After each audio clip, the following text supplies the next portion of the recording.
कि हमारे सर पर भी इश्क का भूत चढ़ा था। और क्या बताऊं यारो, हमारा भी इश्क से पाला पड़ा था। एक लड़की थी मेरे घर के सामने जो मुझे अच्छी लगने लगती है, और ये उम्र ही कुछ ऐसी थी जो हम दोनों को प्यार करने पर मजबूर कर देती है।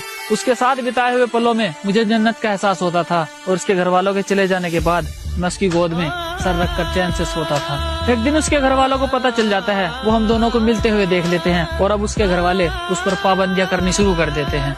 अब हम दोनों को एक दूसरे की आदत सी हो जाती है, और मैं तो पहले ही पागल था, अब वो भी मेरे प्यार में पागल सी हो जाती है। अकेला प्यार से ही पेट नहीं भरता, उसके लिए खाना भी पड़ता है, और घर ऐसे ही नहीं चलता, उसके लिए कमाना भी पड़ता है। अब घर वालों की जिम्मेदारी और उसके प्यार का बोझ उठाकर मैं कमाने निकल जाता हूँ।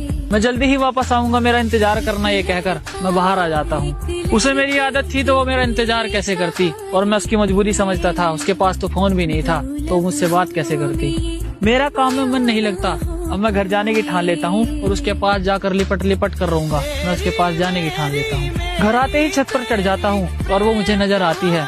उसके हाव भाव कुछ ठीक नहीं थे, वो मुझे थोड़ी बदली बदली सी नजर आती है। जहाँ कभी मैं हुआ करता था, अब मेरी जगह कोई और आ जाता है, और जो कभी मुझसे प्यार किया करती थी, अब उसे किसी और से प्यार हो जाता है। जिसके साथ दिन रात मुलाकात हुआ करती थी, वो अब मुझे याद तक नहीं करती, और मैं उसके सामने हाथ जोड़ जोड़ कर रोता हूँ, और वो बेवफा मुझसे बात तक नहीं करती।